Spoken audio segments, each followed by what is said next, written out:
segurar? Só. Amém. Cumprimento os irmãos com a paz do Senhor. Amém? Amém. Para nós é motivo de alegria. Estamos aqui nesta noite para continuar o estudo da palavra de Deus. Irmãos que têm as suas Bíblias, Romanos capítulo 7. Romanos capítulo 7.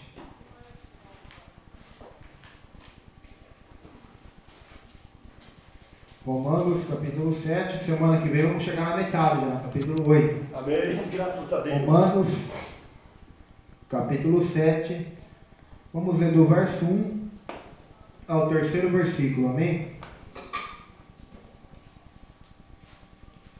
Nós vemos semana passada que no capítulo 6, Paulo ensina aos cristãos um viver santo. Por quê? Glórias a Deus, porque aleluia. muitos achavam que a graça de Deus era um condutor para o pecado. Vou pecar para que tenha mais graça na minha vida. E Paulo disse, não, pelo contrário, vocês já estão mortos para o pecado e vivos para Deus. Meu Deus. Agora, em contraste, no capítulo 7, Paulo também vai dizer aos judeus, aqueles que se tornaram legalistas porque confiavam nas suas boas obras, ele vai também nos dizer que estamos livres da lei. A lei, quando eu digo a lei de Deus, irmãos, eu estou dizendo a lei do Velho Testamento, pois existe a nova lei, a nova aliança do Novo Testamento, da graça de Deus. Então, no capítulo 7, vamos ver que o cristão, na graça, ele está desobrigado de guardar a lei de Moisés, a Torá. Por quê? Porque no capítulo 6 nós vemos a libertinagem, as pessoas que queriam usar da graça para pecar. Então Paulo disse, vocês estão mortos para o pecado. Por quê? Porque conduzia a libertinagem. Agora nós vamos ver no capítulo 7 o legalismo. O que é o legalismo? É as pessoas que confiam mais nas suas obras, mais na obediência da lei, do que na graça e na misericórdia de Deus. Então vamos ver exatamente o oposto do capítulo 6, do capítulo 7 de Romanos. Diz assim, não sabeis vós, irmãos, pois que falo aos que sabem a lei, que a lei tem domínio sobre o homem por todo o tempo que vive? É uma pergunta. Porque a mulher que está ligada ao marido, está sujeita ao marido, enquanto ele viver, está ligada pela lei, mas morto o marido, está livre da lei do marido. De sorte que, vivendo o marido, será chamada adúltera se for do outro marido.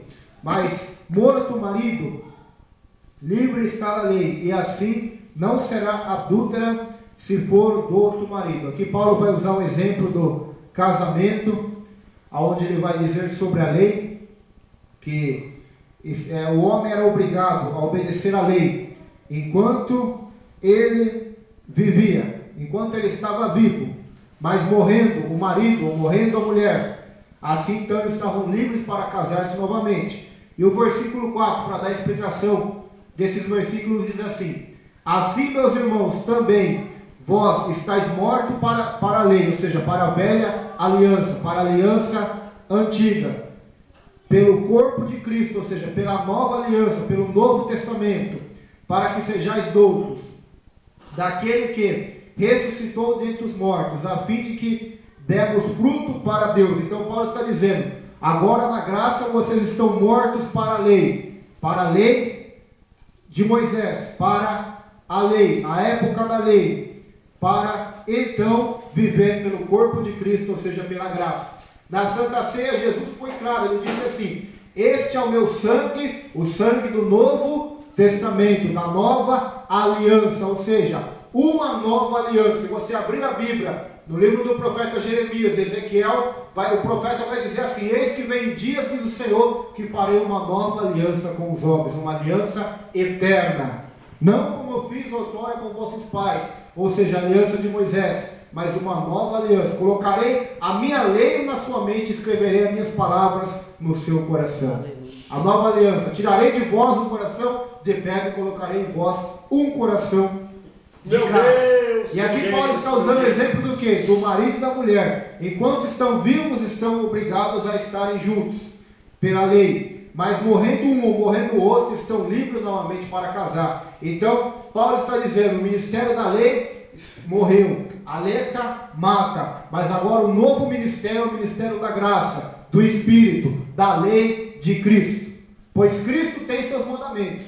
Se no Antigo Testamento Moisés, Deus deu os mandamentos a Moisés, na graça Cristo também deu os mandamentos. Qual é o mandamento? Num novo mandamento eu vos dou, disse Jesus. E vários outros tem no Novo Testamento. Amai-vos uns aos outros, como eu também vos amei. Então o princípio do amor está: aquele que ama não adultera, aquele que ama não trai, aquele que ama não mente, aquele que ama não furta, aquele que ama, ele honra a Deus em primeiro lugar, ele ama o próximo, ele ama os inimigos. Então, deste mandamento está toda a lei e todos os profetas, o amor ao próximo. Agora, quanto ao casamento, abra suas Bíblias aí em Mateus, nós vamos ver alguns versos que falam sobre casamento. Mateus capítulo 5, verso 31 e 32, fala sobre a quebra da aliança. Nós vemos que a morte quando morre ou o marido ou a mulher, o homem está livre, ou a mulher está livre para casar-se. E vamos ver também algumas outras passagens bíblicas relacionadas ao casamento. Diz assim, Mateus capítulo 5, verso 31 e 32, diz assim: também foi dito, qualquer que deixar sua mulher, que lhe dê carta de desquite. Eu, porém, vos digo que qualquer que repudiar ou abandonar, ou se divorciar da sua mulher, a não ser por causa de prostituição, ou fornicação, adultério, faz que ela cometa adultério. E qualquer que casar com a repudiada, comete adultério. Aqui Jesus está dizendo o seguinte: na época de Jesus, os fariseus, eles ensinavam qual doutrina? Eles ensinavam uma doutrina superficial, que por qualquer motivo poderia abandonar essa mulher, ou vice-versa. Qualquer motivo era motivo de divórcio e de novo casamento. Agora Jesus vem com a revolução do Evangelho. Ele diz assim: olha, eu porém vos digo, olha lá, também foi dito o que a lei dizia, qualquer que deixar sua mulher, que lhe dê carta de desquite. Agora Jesus vai dizer: eu porém vos digo, que qualquer que abandonar sua mulher, a não ser por prostituição, fornicação. A palavra prostituição, olha que interessante, na Bíblia significa adultério de casados ou solteiros, incesto, idolatria e adultério em honra aos ídolos pagãos, prostituição física, prostituição espiritual, sodomia e prostituição masculina. Todas essas passagens se aplicam somente aos solteiros. Se não, então a fornicação não se aplica apenas aos solteiros, como alguns ensinam, se aplica aos casados também. O adultério é um relacionamento ilegal entre homem e mulher, solteiros ou casados. Das 69 vezes em que esse pecado é mencionado nas Escrituras, somente 2 passagens se referem ao adultério espiritual, que é Jeremias, 3º capítulo, Ezequiel 16, que fala do adultério espiritual de Jerusalém, saindo Deus para servir outros deuses. Do resto é tudo literal, ou seja, é adultério entre marido e mulher. Esse termo não é utilizado para abranger todas as formas de lascívia, sensualidade, como a fornicação. Todo adultério é fornicação, mas nem toda fornicação é adultério. Exemplo, 2 jovens que não são casados, se eles fazem sexo, é fornicação. Mas se um desses jovens ou uma dessa mulher é casado, então passa a ser adultério. Adultério. E a palavra de Deus é clara a este respeito. Abra aí Mateus capítulo 19, vai falar, Jesus vai falar mais um pouco sobre o adultério aqui. Mateus 19, 3º versículo. Aqui os doutores da lei, os fariseus, eles vão perguntar algo a Jesus, e Jesus vai lhes responder biblicamente a vontade de Deus. Mateus 19, 3º capítulo, diz assim, 3º versículo: então chegaram ao pé dele os fariseus, tentando-o, e dizendo-lhe: é lícito ao homem repudiar sua mulher por qualquer motivo? É uma pergunta. Ele, porém, respondendo, disse-lhes: não tendes lido que no princípio o Criador os fez macho e fêmea? E disse: portanto, deixará o homem pai e mãe, e se unirá à sua mulher, e serão os dois numa só carne. Assim não são mais 2, mas uma só carne. Portanto, que Deus ajuntou, não separe o homem. Eles não aceitaram essa resposta, então disseram-lhe: então por que Moisés nos mandou dar-lhe carta de divórcio e repudiá-la? Disse-lhe Jesus: Moisés, por causa da dureza do vosso coração, vos permitiu repudiar vossa mulher, mas ao princípio não foi assim. Eu vos digo, porém, que qualquer que repudiar sua mulher, não sendo por causa de prostituição, e casar com outra, comete adultério. E o que casar com a repudiada, também comete adultério. Então aqui nós vemos algo muito interessante. Versículo 10 diz assim: disseram-lhe seus discípulos: se assim a condição do homem relativamente à mulher, não convém casar. Ele, porém, lhe disse: nem todos podem receber esta palavra, mas só aqueles a quem foi concedido. Porque há eunucos que assim nasceram do ventre da mãe, e há eunucos que foram castrados pelos homens, e há eunucos que se castram a si mesmos, por causa do reino dos céus. Quem pode receber isto, que o receba. Então aqui nós vemos algo muito excelente na Escritura. Meu Deus, Romanos, meu Deus. capítulo 7, que estamos estudando, sobre o novo casamento, que fala quando a mulher morre, ou o marido morre, então eles estão desobrigados pela lei, estão livres para casar novamente. Agora vemos aqui outra passagem que dá aval para o divórcio, é o adultério, a fornicação. Lembrando de que a vontade de Deus não é a separação. Malaquias diz que Deus aborrece e abomina o divórcio. Malaquias, 3º capítulo, o profeta vai dizer que o Senhor aborrece, repudia o divórcio. Por quê? Porque o Criador não foi assim desde o princípio. Ele criou macho e fêmea, Adão e Eva, para viver até que a morte os separe. Mas infelizmente, por causa do pecado, da prostituição, então a Escritura abre aval. Em 1 Coríntios capítulo 7, não vamos ver, senão não vai dar tempo, depois vamos fazer outro estudo mais detalhado sobre isso. Também fala do marido crente e da esposa descrente, ou vice-versa. Se ele consente habitar com o marido e com a mulher, que eles fiquem. Porque o marido crente santifica a esposa descrente. E assim vice-versa. Mas a Escritura vai dizer também no capítulo 7. Vamos lá, vamos ler. Capítulo 7. Para os irmãos verem algo interessante. Isso aconteceu muito na história da igreja. As pessoas se convertiam ao evangelho, ao cristianismo, o marido não aceitava, a esposa não aceitava, então era obrigado a separar, não tinha como ficar junto. Separava-se. Mas se ele quisesse ficar e se ela quisesse ficar, a ordem de Deus era para continuar. Caso a pessoa é crente, vem na igreja e quer namorar, qual deve ser o namoro dela? Uma pessoa que é crente, que é cristã. Paulo disse: não vos ponheis em julgo desigual. Mas estão os dois na ignorância, pastor José. De repente um se converte, o outro não.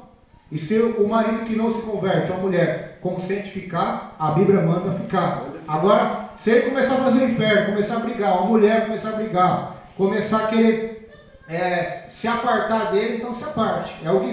É isso que Paulo vai ensinar aqui, vamos ver.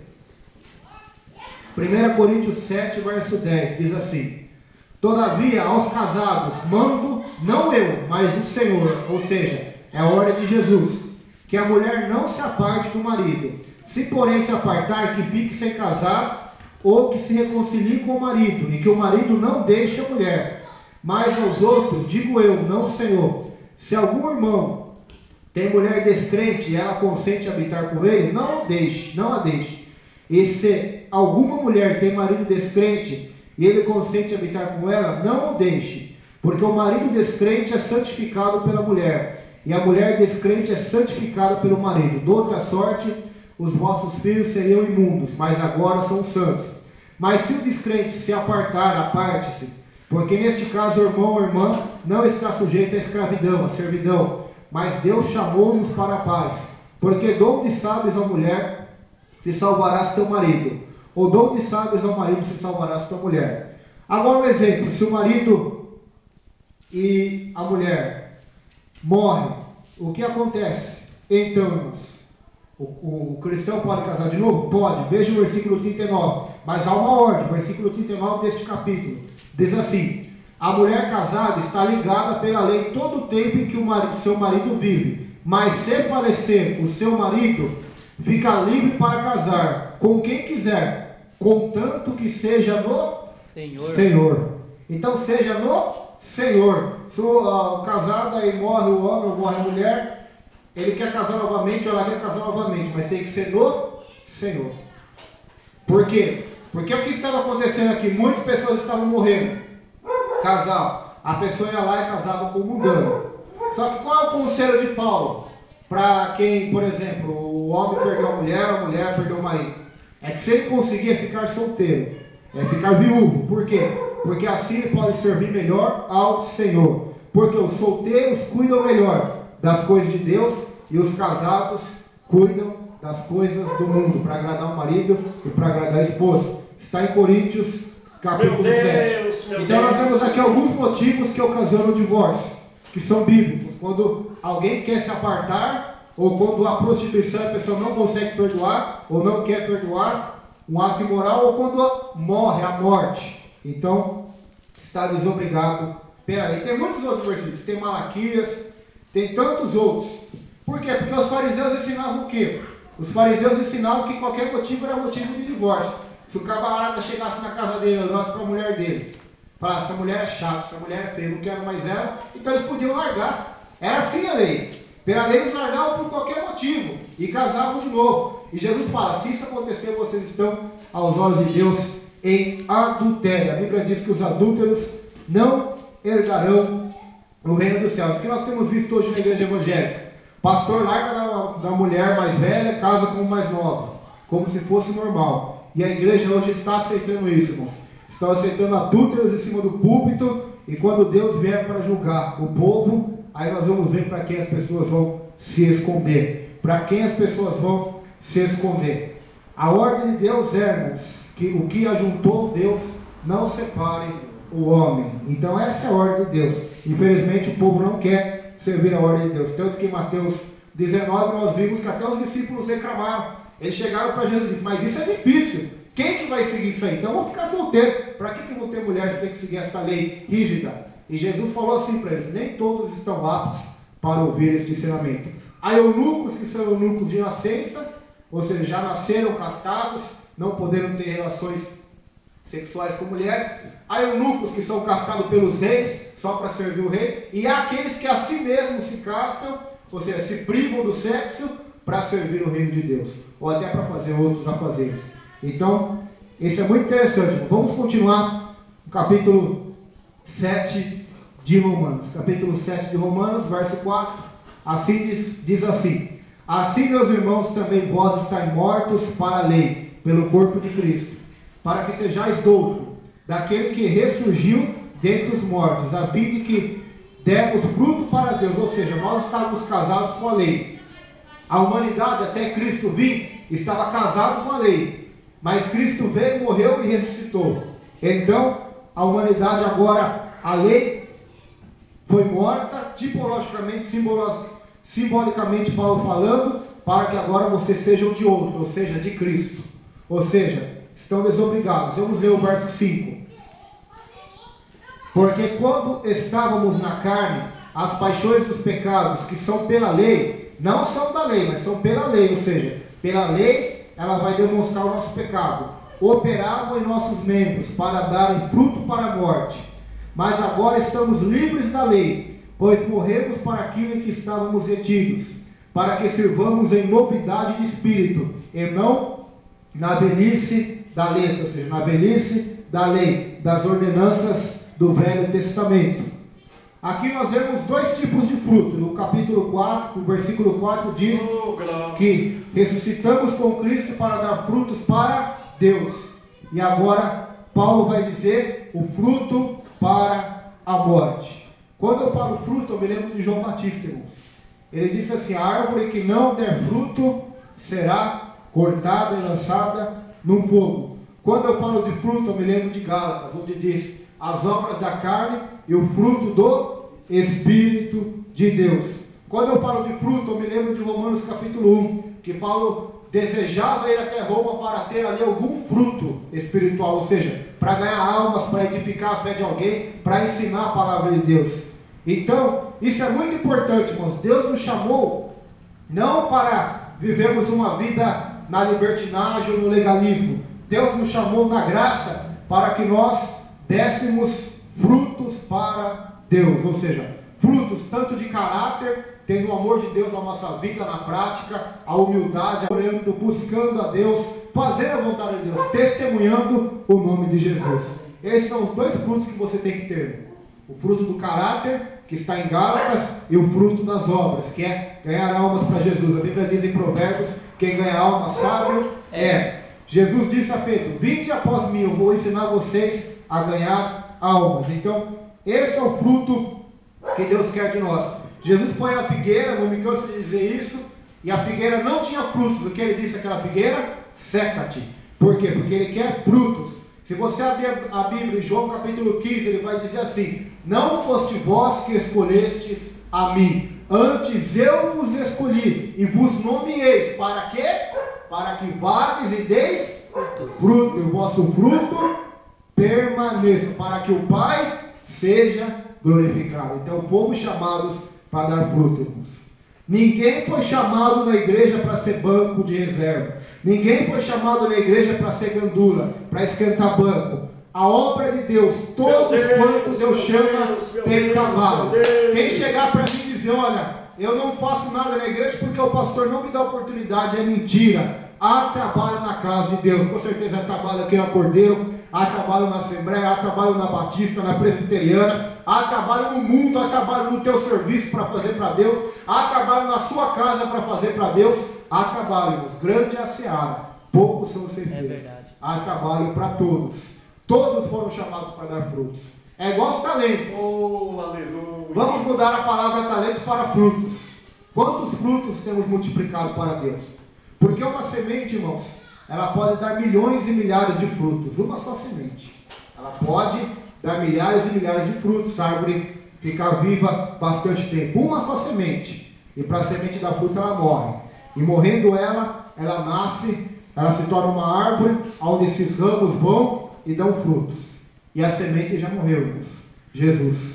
E ressuscitou. Ele é a videira verdadeira. Nós somos os ramos que estão ligados neles. Agora cabe a nós darmos fruto. Eu não estou conseguindo dar fruto, então peça para o Pai te podar hoje, para você dar fruto para a glória de Deus, para você ganhar almas. A palavra de Deus diz na parábola do semeador sobre frutos também. Aquele que recebeu em boa terra a palavra, esse é o que dá frutos. Um por 100, um por 60 e um por 30, se me falha a memória. Mas dá frutos. Então precisamos dar frutos para Deus. O outro tipo de fruto que não é muito visto na igreja, não é muito visto pelas pessoas, é o fruto de caráter. Esse fruto não é muito visto. Hoje muitas pessoas são valorizadas pelo que fazem, não pelo que são, não é, pastor? As pessoas são valorizadas assim nas igrejas. Se elas dão maior dízimo, se elas sabem cantar bonito, pregar bonito, se elas têm um diploma de advogado, de médico, então elas são bem vistas pela igreja. Mas se ela tem um bom caráter, um mau caráter, muitos não estão nem aí para isso. Mas a palavra de Deus diz em Gálatas sobre o fruto do caráter, o fruto do Espírito, que vai produzir em nós, é o amor, a alegria, a obediência, a santificação, a humildade, a mansidão, o domínio próprio, a longanimidade, a bondade, a fidelidade. Esse é um fruto de caráter, esse é um fruto que devemos ter também para a glória de Deus. Pois Jesus, quando disse assim: a árvore é conhecida pelo fruto, e pelo fruto você conhece o falso profeta. Jesus está falando assim, para você observar a vida do falso profeta, observar o caráter dele. Ele pode até pregar bonito, ele pode até fazer maravilhas, mas olha o caráter dele. Olha se ele é fiel à sua esposa, olha se ele é um homem de palavra, olha se ele é um homem temente a Deus, olha se ele é um homem que tem amor, que tem humildade, que tem mansidão. Olhe para o fruto dele. Pelo fruto você conhece uma árvore.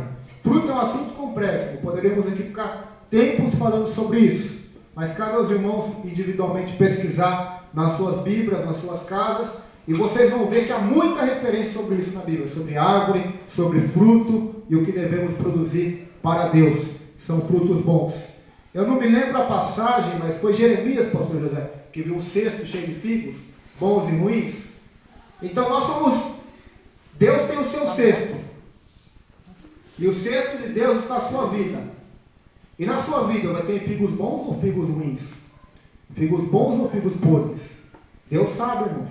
Então nós precisamos dar frutos para Deus. Por quê?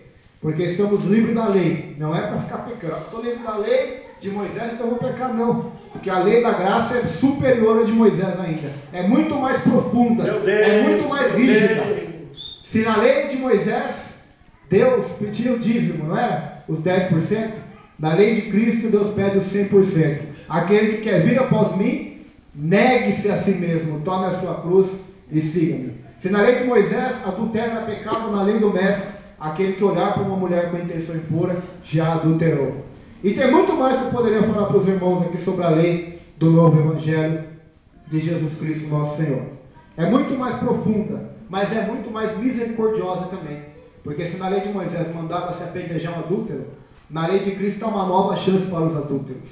Então o Evangelho é isso, é graça de Deus, é salvação. As pessoas não conseguem compreender. A maioria dos crentes hoje, se você perguntar, eles não sabem diferenciar o que é lei e o que é graça. Não conseguem diferenciar o velho. Os adventistas são exemplo disso. Eles ainda estão na lei, eles guardam os sábados. Sabendo que são pecadores também, porque eles devem pegar um ônibus para ir na igreja de sábado, ou pegar um carro. Eles usam energia elétrica na sua casa de sábado, telefonia. Se alguém ficar doente na sua casa, eles vão lá. Estão na lei ainda. Estão vivendo na guarda dos sábados. Uma coisa dada a judeus, eles querem guardar como se fosse para eles. Outro povo é os testemunhos de Jeová. Eles catam coisa lá da lei sobre sangue e falam que não pode doar sangue. Quer dizer, catam totalmente o texto, distorcem ele do contexto e ainda conseguem inventar um pretexto para formular regras e leis de homens que não têm poder nenhum para santificar. Então são várias coisas, irmãos, que poderiam falar aqui de igrejas que guardam coisas da lei ainda e não da graça de Deus. Então nós devemos sabermos que estamos na graça de Deus. Eu já ouvi igreja dizer, pastor, que não come carne de porco porque é pecado. Porque leu lá no Levítico que carne de porco era pecado. Então são pessoas imaturas na fé, ingênuas, talvez na ignorância. Por quê? Porque não conseguem compreender a diferença da lei para a graça. Dá vontade de catar esses camaradas e dizer, você quer guardar a lei mesmo? Você quer mesmo? Então vamos te circuncidar, vamos fazer você sacrificar um animal por ano a Deus. Cata um boi, cata alguma coisa, sacrifique, mata. Você vai ter que ir em Jerusalém uma vez por ano lá para servir a Deus na Páscoa. Então, irmãos, são coisas inadmissíveis, são coisas que não condizem ao Evangelho. Pois Jesus disse, este é o Novo Testamento no meu sangue. O que é testamento? É um acordo, é uma nova lei, é a graça de Deus entrando na humanidade. Versículo de número 6, vamos repetir o 6 porque passou um detalhe aqui interessante. Mas agora estamos livres da lei, pois morremos para aquilo em que estávamos retidos, para que sirvamos em novidade de espírito, e não na velhice da letra. Ou seja, você não precisa guardar mais os fundamentos ritualísticos da lei do Antigo Testamento. Mas você não está livre não. Agora você tem que servir em novidade de espírito, ou seja, numa vida nova. Novidade de espírito é isso, é vida nova. Aqueles que estão em Cristo são novas criaturas. Isto é, irmãos, vida nova com Deus. Uma vida não na velhice da lei de Moisés, mas da graça de Deus, do amor de Deus. Versículo 7. Que diremos, pois? Agora teve uns espertalhões que começaram a dizer que Paulo falou que a lei era ruim, né? Então Paulo vai responder os espertalhões. Que diremos, pois? É a lei pecado? De modo nenhum. Mas eu não conheci o pecado senão pela lei. Porque eu não conheceria a concupiscência, ou seja, o desejo do pecado, se a lei não dissesse, não cobiçarás. Olha só como Paulo é um homem sábio, inteligente, usado pelo Espírito Santo. Porque nós sabemos, irmãos, como eu disse segunda-feira passada, que tinha muita gente que catava o que Paulo escrevia e distorcia para pecar, para fazer heresia. Ou eles distorciam para um lado ou para o outro. Se Paulo falava da graça, eles distorciam agora dizendo, olha, então vamos pecar para que a graça seja maior. Agora, se Paulo falava que estavam desobrigados de guardar a lei, então eles já começaram a distorcer o que Paulo escreveu, dizendo, olha, Paulo escreveu lá em Romanos que a lei é pecado, que aquilo que Moisés escreveu é abominação. Então Paulo vai responder eles dizendo, olha, a lei não é pecado, de modo nenhum. A lei não é pecado, mas ela mostra a chaga, ela mostra a sujeira, a lepra que está na nossa vida, o desejo. Porque eu não saberia que era pecado cobiçar o carro do irmão, se eu não tivesse lido lá na lei, não cobiçarás a casa do teu irmão, a mulher do teu próximo, nem o jumento, nem nada. Eu não saberia que mentira é pecado se eu não lesse na lei, não mentirás. Então a lei só faz isso, irmãos. Ela não pôde salvar. Ela só mostrou para o homem a sua chaga dolorosa, a sua pecaminosidade, a sua falta de compromisso com Deus. Então é impossível alguém se vangloriar diante de Deus pela lei, porque não consegue, irmãos. Porque por mais que você cumpra todos os mandamentos à risca, sempre vai faltar algo. Sempre você vai falhar em algum aspecto. Pode ser até não externamente, mas internamente. E no coração? Será que não falhamos? Será que não pecamos? Será que não cobiçamos? Será que não odiamos no coração? Ou sentimos inveja, rancor, ódio? Então, é isso que a lei vai fazer. Vai mostrar para o homem a podridão que ele é aos olhos de Deus. Para fazer com que ele recorra a Jesus, a misericórdia de Deus, a graça de Deus. Por isso os legalistas de Romanos 7 não podiam confiar na lei, porque a própria lei que eles confiavam iria mostrar o quão pecadores eles eram. E Paulo vai dizer isso agora, vai dizer: eu sou pecado, miserável homem que eu sou. Quando ele se depara com a lei, se depara com a perfeição de Deus, então ele vê o quanto ele é imperfeito. O sermão da montanha é o sermão da perfeição de Deus. Glórias a Deus. Jesus disse assim: sede vós perfeitos, como é perfeito o Pai que está nos céus.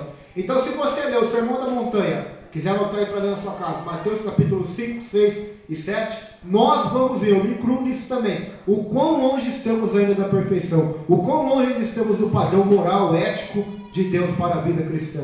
Nós vamos ver o quão errantes ainda estamos, o quão longe de agradar a Deus estamos. Por quê? Porque é exatamente isso que Jesus fez. Ele interpretou a lei como deveria ser interpretada e mostrou para os fariseus que eles não conseguiam guardar a lei, embora eles se achassem melhor do que os publicanos, do que as prostitutas, do que os ladrões. Eles eram tão pecadores e tão carentes da graça de Deus quanto os publicanos, as meretrizes e as prostitutas.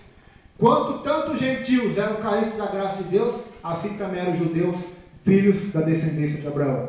Então Paulo vai mostrar isso para toda a humanidade.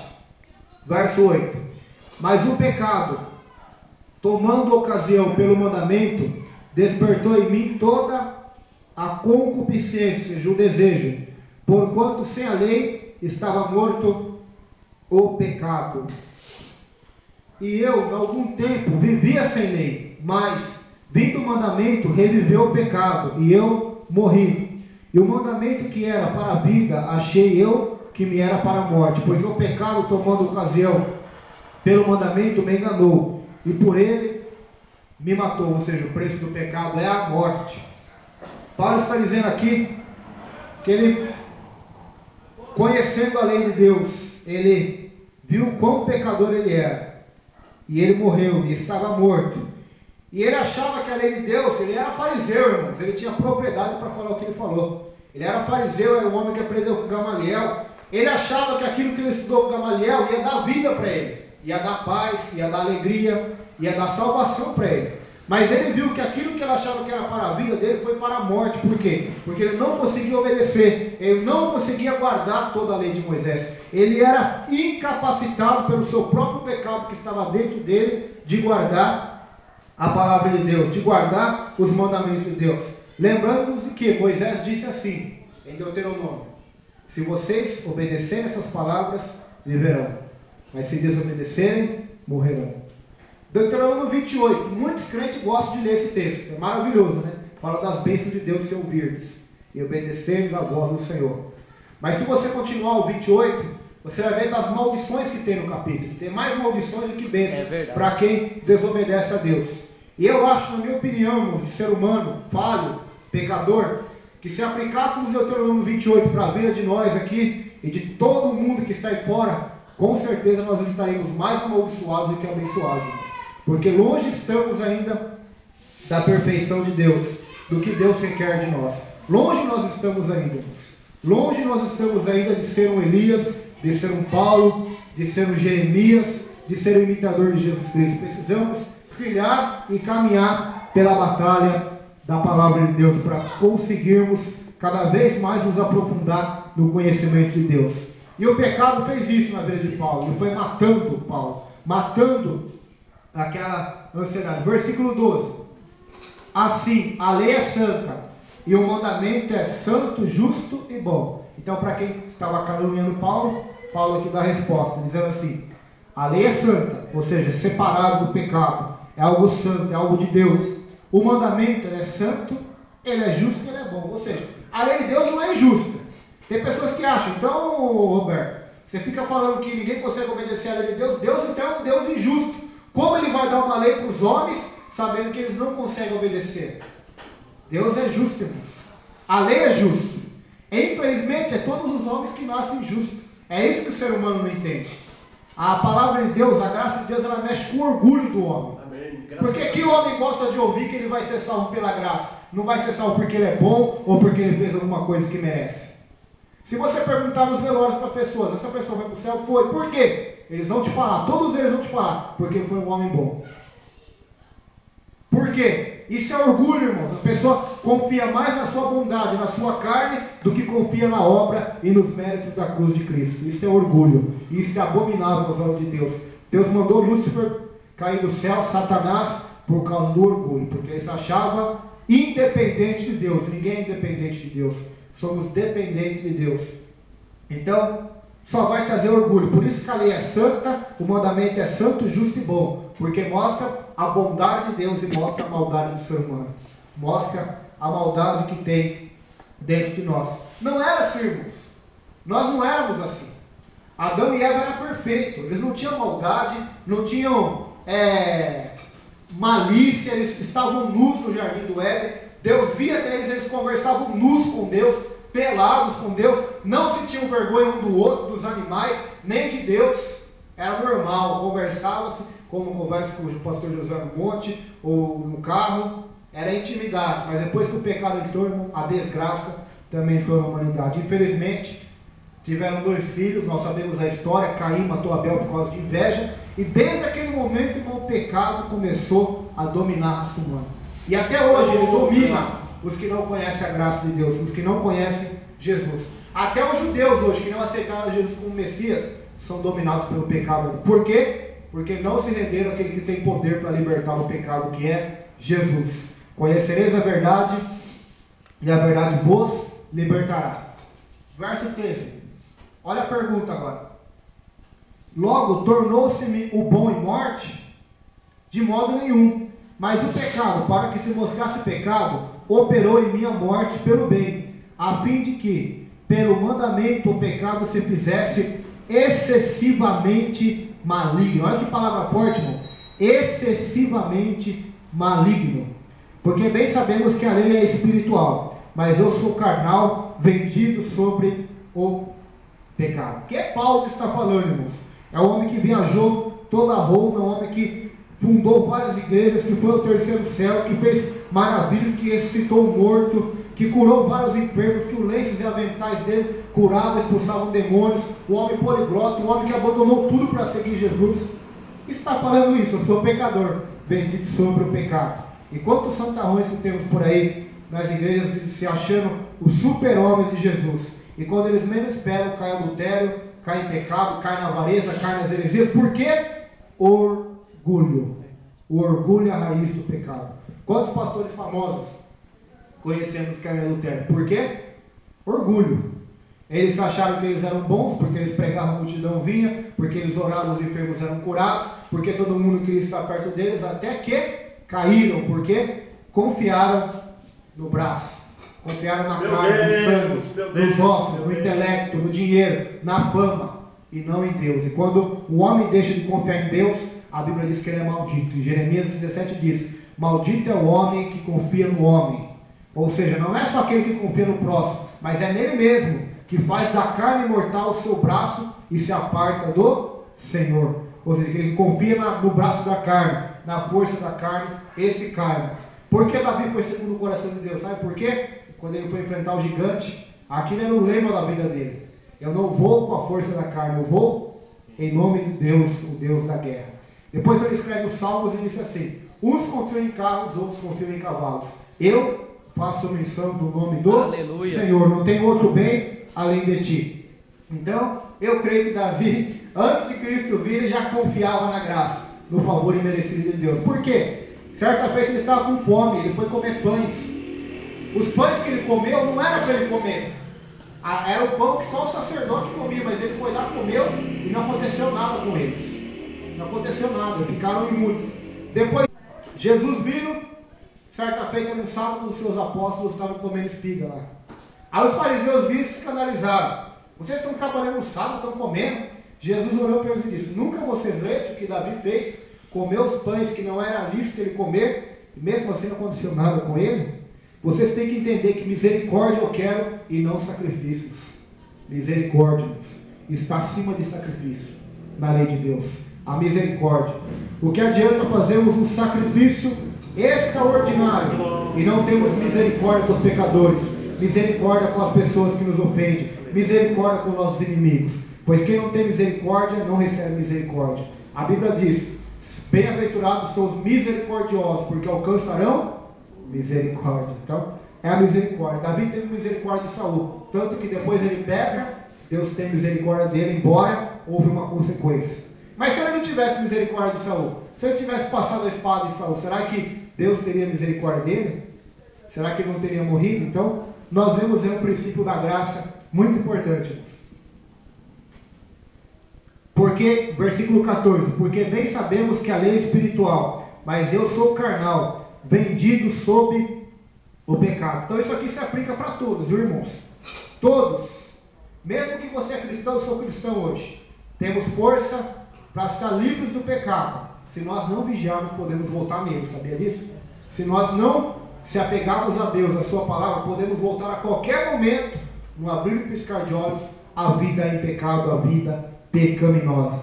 Por isso Paulo disse em Coríntios: vigiai, aquele que está em pé, cuide para que não caia. Por quê? Porque é terrível, irmão, o estado do homem quando ele cai. E o desejo está aí, dentro do teu coração tem dois desejos aí. O desejo de estar aqui na igreja hoje ouvindo ensino, e o desejo de estar em casa dormindo, ou vendo uma televisão, futebol, novela, videogame, internet, não sei o que, conversando com os amigos. Dentro de você tem dois desejos. Tem mais que uma mulher, no outro está lá, fica fiel à sua mulher. No outro coração tem esse desejo pecaminoso. Para que servir a Deus, rapaz? Vai curtir o mundo, vai fazer a vontade da carne. E teu desejo dizeram também: serve a Deus, ande no Espírito, busque a Deus em oração. Então essa batalha existe, irmãos, e essa batalha é real. Mais para frente vamos trazer um estudo bíblico sobre isso. A batalha contra o pecado, esse é o tema. Nós vamos ver em vários versículos. Pedro fala que nós devemos combater os desejos que guerreiam contra nós. Combater o bom combate. Gálatas, o apóstolo Paulo diz que a carne cobiça contra o espírito contra a carne. E ambos se opõem. Ou seja, dentro de você tem uma guerra, uma oposição entre o teu espírito e a tua carne. O teu corpo que quer o pecado e o teu espírito que quer Deus. Só quem é cristão. Quem não é cristão não tem um novo espírito, não tem um novo coração. Então, ele vai fazer o que a carne dele fala. Por isso, nós não podemos condenar quem não conhece a palavra, que está em ignorância e está no erro, no pecado. Porque ele não tem essa força que temos, essa visão que temos.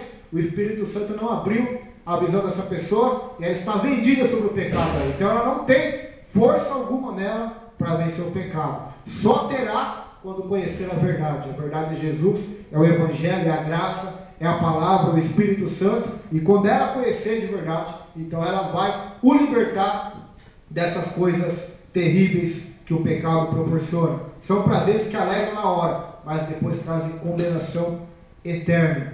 A mulher samaritana é um caso clássico disso.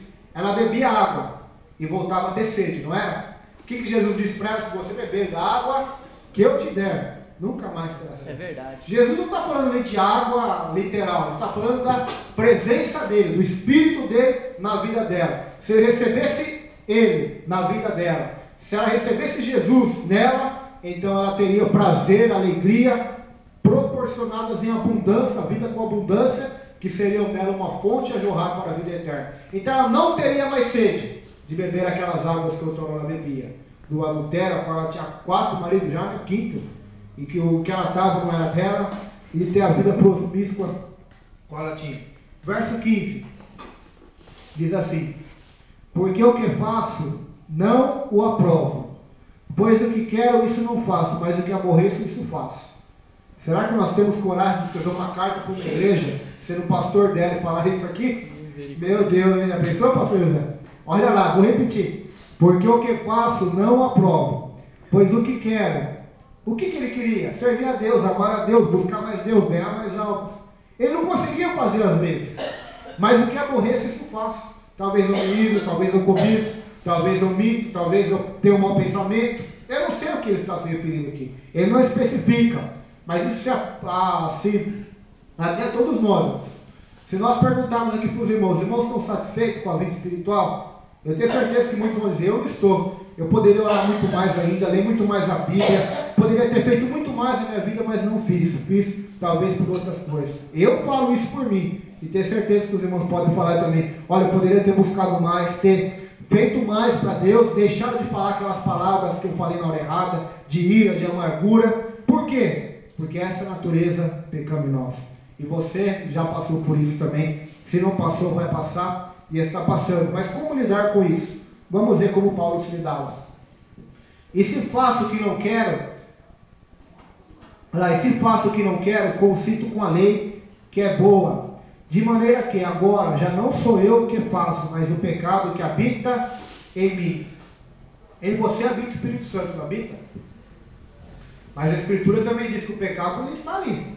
Talvez está dormindo. Por isso a Bíblia manda mortificá-lo. Mortificar a carne, mortificar os seus desejos. Paulo vai mais além, crucificá-los.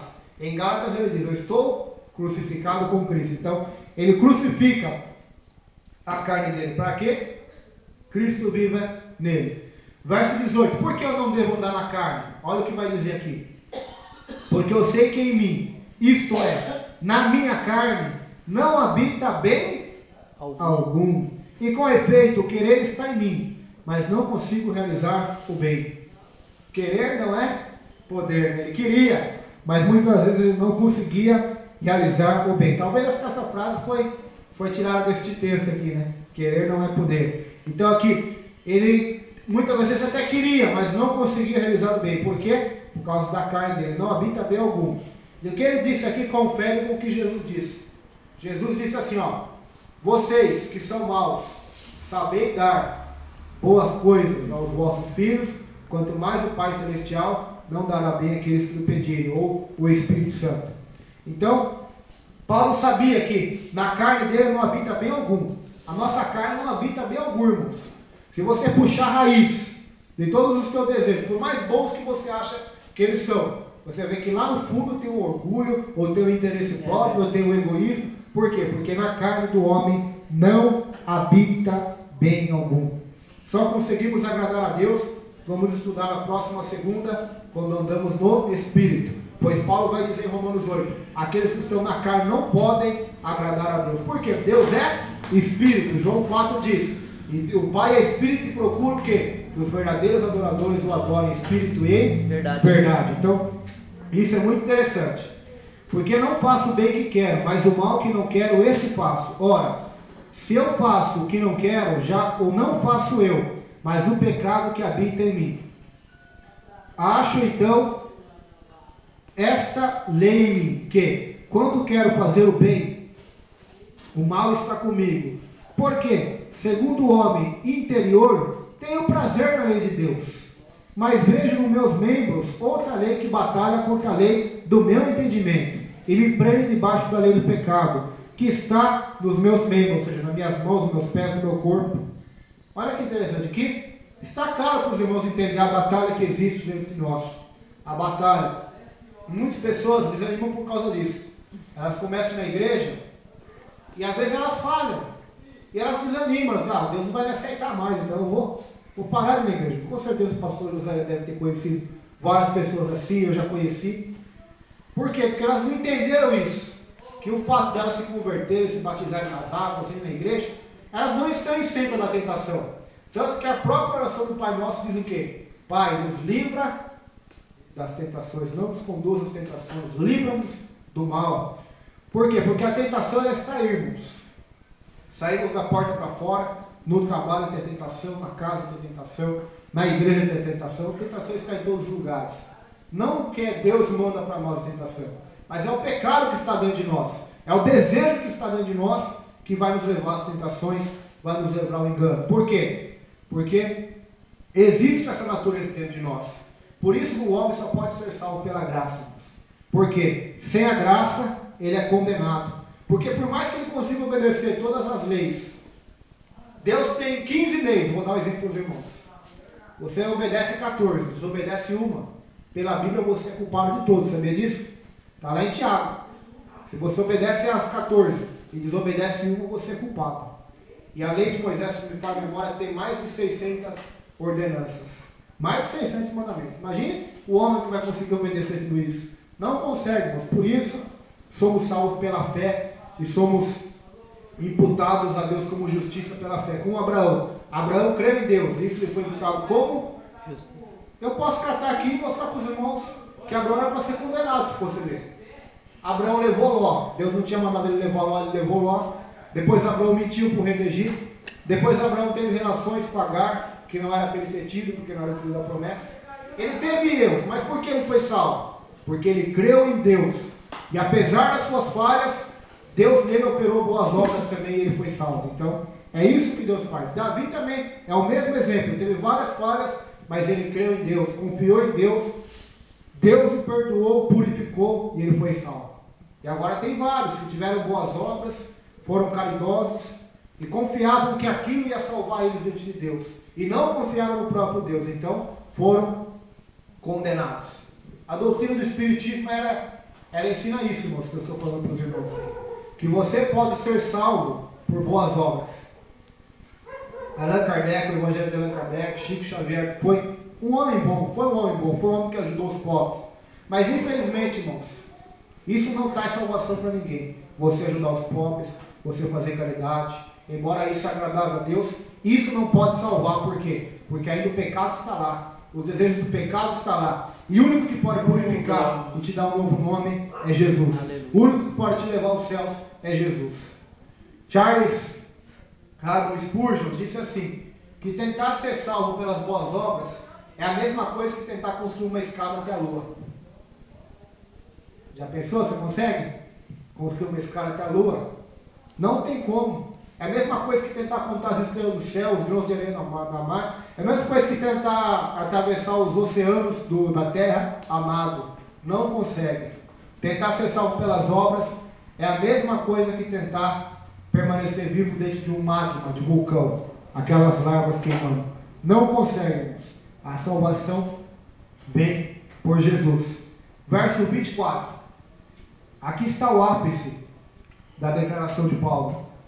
Miserável homem que eu sou, quem me livrará do corpo desta morte? Pergunta para o teu irmão aí, quem te livrará do corpo desta morte? Para acordar aí.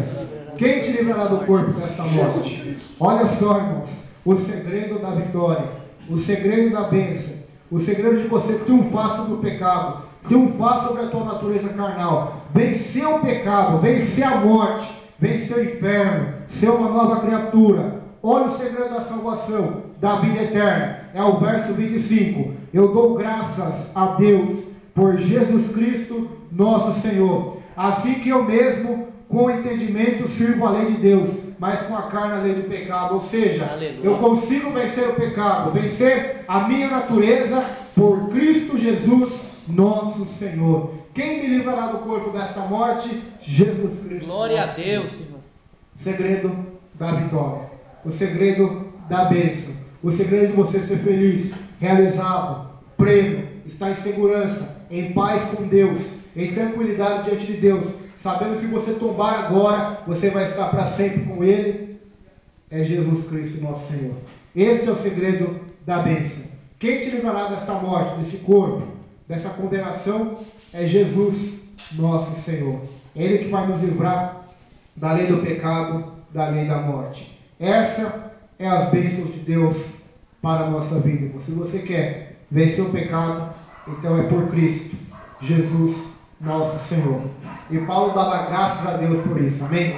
A Bíblia diz em tudo, dai graças a Deus. Se você está vencendo o pecado, faça como Paulo. Graças a Deus por Jesus, nosso Senhor. Não é por mim, Paulo está dizendo, porque eu sou miserável, mas é por Jesus, nosso Senhor. Eu dou graças a Deus porque eu estou vencendo o pecado. porque é tudo por Deus. Se vamos orar, é porque Deus nos deu força para orar. É porque Deus colocou em nós a vontade, o querer. A Bíblia diz que é Deus que opera em nós, tanto querer como realizar. Se vamos orar, se lemos a Bíblia, graças a Deus, porque é o Espírito Santo nos despertando. Se vamos para o monte, se vamos orar, se estamos aqui hoje na igreja, graças a Deus, porque Deus nos deu força, nos deu coragem para estarmos aqui hoje. E tudo é pela graça de Deus. Então vamos voltar tudo para Deus, o que fazemos para Ele, para a própria glória de Deus. Amém? Vamos se colocar em pé, já está encerrando, fazendo uma oração nessa noite. E segunda-feira que vem vai ser, na minha opinião, o capítulo que eu mais gosto de Romanos, que é o capítulo 8. Nós vamos ver as liberdades que o crente tem.